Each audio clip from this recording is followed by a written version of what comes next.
Hi everyone, my name is Cheyenne Estep and I'm a recent graduate from Central High School in Woodstock, Virginia.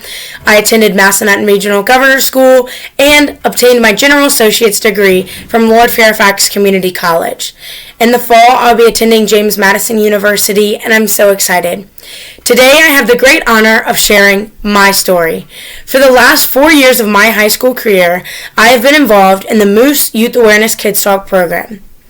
I have met role models, mentors, friends, created bonds that will last forever, and impacted the younger generation through this program.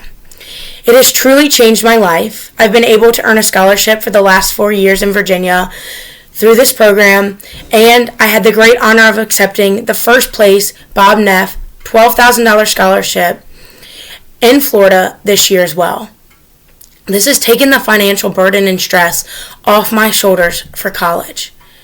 I could not be more grateful what this program has done and what I've been able to do in this program.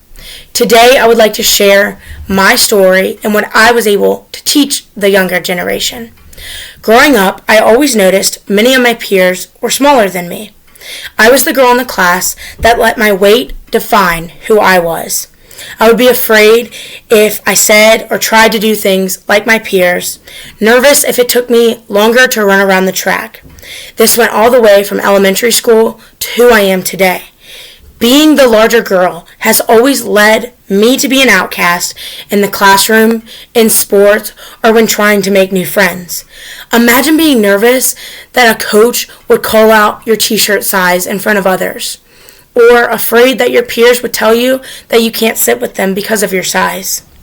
I felt lost and sad that I did not look like many of my peers. Brown hair, short, skinny, and nicely dressed. Instead, I was fat, brown hair, and nicely dressed.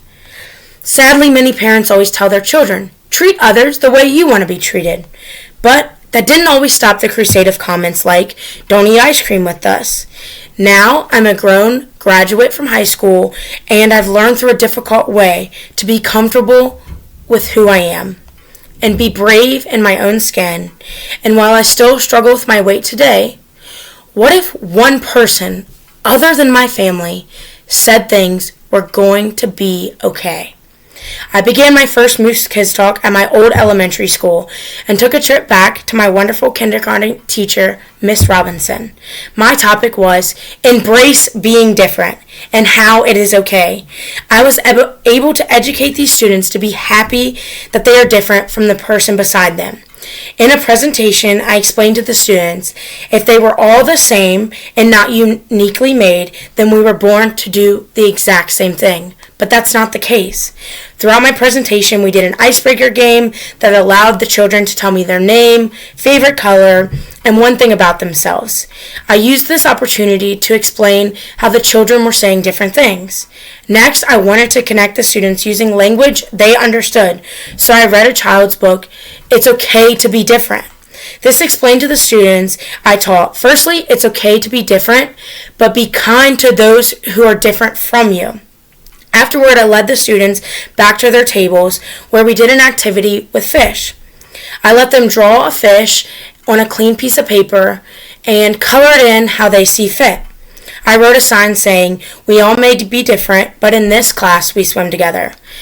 We made a huge poster and I kept it with the teachers so they were able to put it up in their classrooms, so this was a sweet reminder for what I talked about. Finally, I ended by giving the children a gift they could take home and use and share the knowledge with others. I gave all the children a bracelet, but the catch was they were all different and uniquely made, so they could remind themselves to embrace being different. When starting the second Kids Talk with Miss Moonwell's class, I went with the same mindset of how I can impact these children in a positive manner. I did my icebreaker game, and as a high school senior, I had a cheer competition that day. I was able to wear my cheer uniform to school because that's what our coaches liked us to do. So I already went in there dressed differently than every student I was teaching. I used this as a learning tool. I used this to tell children if they didn't like or see another person's clothes as something that they would wear, that they shouldn't be rude to other people. This was a great added part to my kids' talk. I then continued with the same book, and I did the fish activity as well. I handed out the unique bracelets as a sweet reminder of what we learned about. For my third and final kids talk with Miss Coffey's class, I completed the same presentation, icebreaker game, and fish activity. But for the fish activity this time, I had the children add their favorite activity. Whether this was seriously something they wanted to do, like being a nurse or being a police officer, or something silly like eating pizza, I knew the children were understanding why I was there and what I was talking about. Then I made the children their poster with the fun added aspect.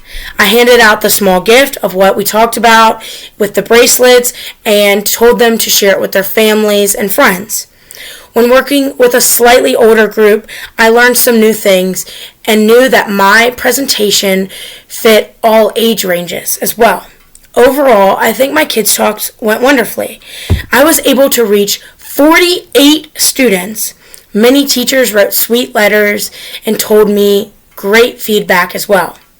Through this program for the last 4 years, I've always wanted to talk about my story growing up and how this could impact others in a positive manner. But I never had the confidence to do so until now, because it takes a great deal of courage. Not only am I being vulnerable, but showing how this has truly been my life growing up for the last 17 years. And while I've encountered great things, there's also been things that were not always amazing. Standing here today, still the larger girl in the room, by all means, is not easy. But I've learned how to embrace being different and not compare myself or what I can accomplish by the size I am. So yes, I was called fat in elementary, middle school, and high school. But I never had anyone tell me that it was okay. This is why I chose this topic, to let the young boys and girls know that they aren't alone in this battle. How could I pass up the opportunity to help these children that are hopelessly fighting for their voice to be heard?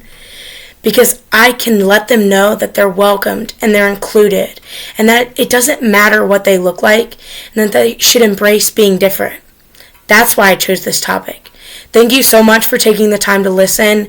I could sit here and talk for hours about how this program has changed my life, but for now, I want to say thank you, and thank you for giving me an outlet to share my story as well.